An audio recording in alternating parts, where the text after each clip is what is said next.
구독, 알림 설정까지 부탁드립니다. 오늘도 우리 사는 이야기 찾아주셔서 감사합니다. 사연자분이 보내주신 이야기 시작해볼게요. 고소하다고 해야 할지 속이 시원하다고 해야 할지 앞으로 뭔가 더 복수를 할 수 있을 것도 같고 정말 복잡한 생각이 들어 글을 쓰게 되었습니다. 저는 대학을 졸업하고 친구들과 졸업을 축하할 겸 캠핑을 가서 신랑을 만나게 되었습니다. 당시 신랑은 저보다 10살 많은 나이였고 혼자 캠핑하는 걸 즐기는 사람이었습니다. 그날도 혼자서 캠핑을 왔고 저희는 차를 한 대 렌트해서 캠핑장에 갔고 전부 캠핑이 처음이라 서툴렀어요. 사실 텐트도 렌트한 텐트였고 캠핑장 관리자님이나 주변 분들에게 도움을 받으면 괜찮겠지 하는 마음으로 캠핑을 갔고 저희가 도착한 캠핑장이 비시즌 기간이라 그런지 같은 사이트에 저희랑 신랑만 있더라고요. 관리동과는 거리가 멀다 보니 저희가 직접 텐트를 쳐보려고 했는데 쉽지가 않아서 결국 근처에서 텐트를 다 치고 커피를 마시고 있던 신랑에게 도움을 청하게 되었습니다. 특이하게도 혼자서 캠핑을 하고 있는 게 인상적이었는데 흔쾌히 저희 자리로 와서 텐트를 쳐주시고 저녁이 되어서는 숯불을 켜는 것까지 도와주셨어요. 그리고 고기를 구워 먹는데 멀리서 보니 신랑은 냄비에 라면, 라볶이 같은 걸 먹고 있어서 친구들과 상의 끝에 도움도 받았고 고기도 넉넉하니 같이 먹자고 하자고 했습니다. 사실 저희는 여자 4명이서 가기도 했고 혼자 캠핑 온 그 사람이 좀 쓸쓸하고 안 돼 보이기도 해서 친구들과 의견이 잘 모였던 것 같아요. 신랑은 처음에는 괜찮다고 했지만 결국 저희와 함께 저녁을 먹게 되었고 술도 같이 마시면서 함께 시간을 보냈습니다. 여자분들끼리 이렇게 캠핑 오시는 분들 많지 않은데 추억여행이세요? 이제 졸업하면 다들 타지로 갈 거라서 우정여행 겸 왔어요. 근데 캠핑은 손도 많이 가고 힘든데 왜 펜션 같은 데로 안 가시고? 사실 텐트 치고 저녁에 야경 보고 이런 게 로망이기는 했는데 사실 너무 계획 없이 온 것 같긴 해요. 저희는 캠핑장에 사람도 많고 텐트 치는 걸 도와주시는 분들도 있다고 생각했어요. 그렇게 캠핑 관련된 이야기, 무슨 일을 하시는지 뭐 그런 이야기들을 했던 것 같아요. 그리고 몇 시간쯤 흘렀을 때 신랑이 저에게 연락처를 물어보았고 나이가 많은 게 마음에 걸리긴 했지만 나쁜 사람은 아닌 것 같아서 연락처를 교환하게 되었습니다. 캠핑 이후에 연락을 하다가 알게 된 점이 있다면 그 사람은 대기업의 직장인이었고 거의 매주 주말마다 캠핑을 다니는데 주로 혼자 캠핑을 다니기는 한데 모임 활동을 하고 있어서 가끔씩 단체나 혹은 친구들과도 캠핑을 다니더라고요.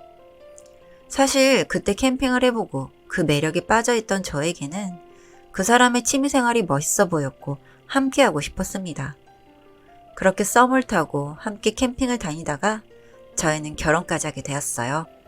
사실 신랑과 날이 좋을 때 캠핑을 많이 다니기는 한데 저는 봄이나 가을처럼 특정 계절에 다니는 걸 좋아하고 신랑은 혼자 캠핑을 하며 사색을 즐기거나 말없이 책을 읽는 걸 좋아해서 여름과 겨울에는 거의 혼자서 캠핑을 다녔습니다. 그렇게 4년 정도 연애를 하다 보니 아무래도 패턴이 익숙해지기도 했고 신랑이 캠핑을 다니는 시즌에는 저도 친구들을 만나서 많이 놀았어요. 신랑은 SNS에 캠핑 이야기를 자주 올리고 팔로워도 많은 편입니다. 그래서 종종 염탐을 하는데 하루는 캠핑 사진에 잔이 2개가 보였습니다.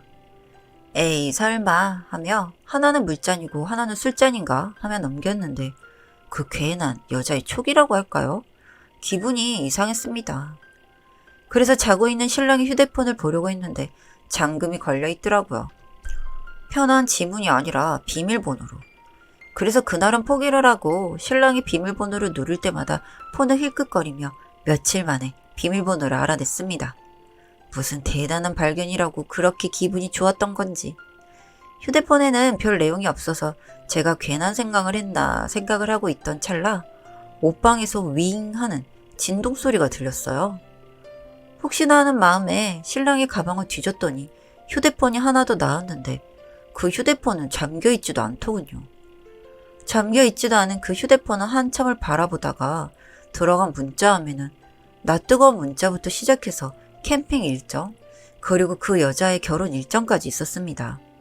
처음에는 제가 잘못 본 건가 해서 계속 봤는데 분명 신랑과 바람을 피고 있는 게 확실한데 문자 내용에 그 상간녀의 결혼 날짜가 있었어요. 이번 캠핑 너무 좋았다. 다음에도 노지 캠핑으로 갈까? 그래도 스릴 잃는 건 캠핑장에서 하는 건데 다음엔 캠핑장으로 가자. 그럼 좀 더 스릴 있게 캠핑 모인 사람들이랑 가는 건? 오, 그럼 스릴 짱이겠다. 근데 너 결혼이 언제랬지? 일주일 있다가 미담 한정식에서 상견례하고 결혼식은 6개월쯤 남았지. 그때 와이프랑 올 거지? 그 연하라는 와이프 얼굴 궁금하네.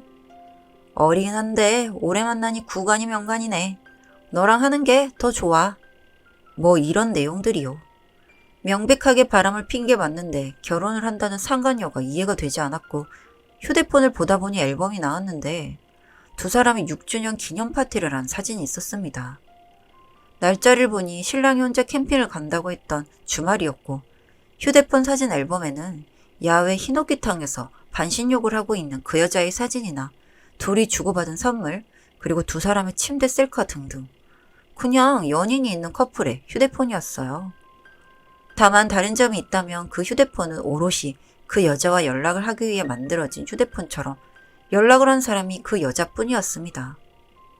우선 증거라도 모아둬야겠다 하는 마음에 화면을 캡처하고 제 휴대폰으로 보내두었습니다. 명확한 바람인 걸 알게 되었는데 또 며칠 뒤면 신랑이 혼자 캠핑을 가는 날이었고 신랑에게 저도 같이 가겠다고 쫄랐더니 사실은 이번에는 홈캠이 아니라 모임 사람과 함께 캠핑을 간다고 하더군요.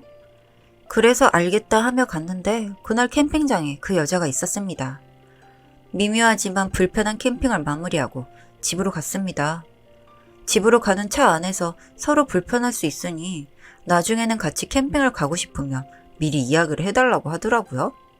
휴대폰을 훔쳐본 날 이후로 신랑이 잠든 밤이며 가방에서 다시 휴대폰을 뒤져보려 했는데 휴대폰은 다시 찾을 순 없었고 저는 그 여자에 대한 정보를 좀 더 모아야겠다는 마음에 신랑의 SNS 수많은 팔로워 중에 그 여자를 찾았습니다. 팔로워가 몇만 명 정도 되다 보니 이 작업만 해도 몇 시간은 걸린 것 같아요.